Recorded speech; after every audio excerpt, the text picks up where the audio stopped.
മലയാളികൾക്ക് ഏറെ സുപരിചിതയാണ് രജിഷ വിജയൻ. അവതാരകയായി കരിയർ ആരംഭിച്ച രജിഷ അനുരാഗ കരിക്കൻ വെള്ളം എന്ന ചിത്രത്തിലൂടെയാണ് ബിഗ് സ്ക്രീനിൽ അരങ്ങേറ്റം കുറിക്കുന്നത്. പിന്നീട് ജൂൺ അടക്കമുള്ള ഒട്ടനവധി സിനിമകളിലൂടെ നടി തന്റെ സ്ഥാനം ഊട്ടിയുറപ്പിച്ചു. മലയാളത്തിനു പുറമെ ഇതര ഭാഷകളിലും തന്റെ സാന്നിധ്യം അറിയിച്ച രജിഷയുടെ ഒരു ഐറ്റം ഡാൻസ് ആണ് ഇപ്പോൾ സോഷ്യൽ മീഡിയയിൽ വൈറലായിരിക്കുന്നത്. മസ്തിഷ്ക മരണം എന്ന ചിത്രത്തിലേതാണ് ഈ ഐറ്റം ഡാൻസ്. കോമളത്താമര എന്ന് തുടങ്ങുന്ന ഗാനരംഗത്ത് ഇതുവരെ കാണാത്ത ഗ്ലാമറസ് ലുക്കിലാണ് രജിഷ എത്തിയിരിക്കുന്നത്. സിമ്പിൾ ഓർണമെന്റ്സിനൊപ്പം ചുവന്ന ചോളി ബ്ലൗസും സ്കേർട്ടുമാണ് താരത്തിന്റെ വേഷം.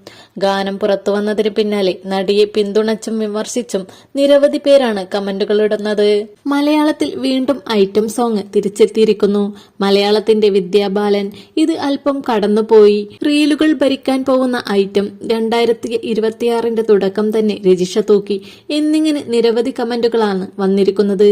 അജിത് വിനായക ഫിലിംസിന്റെ ബാനറിൽ വിനായക അജിത്താണ് ചിത്രം നിർമ്മിക്കുന്നത്. വർക്കി സംഗീതം ഒരുക്കിയിരിക്കുന്ന ഗാനം ആലപിച്ചിരിക്കുന്നത് പ്രണവം ശശിയാണ്. കൂടുതൽ വാർത്തകൾക്കും വീഡിയോകൾക്കുമായി ചാനൽ ലൈക്ക് ചെയ്യുക, സബ്സ്ക്രൈബ് ചെയ്യുക.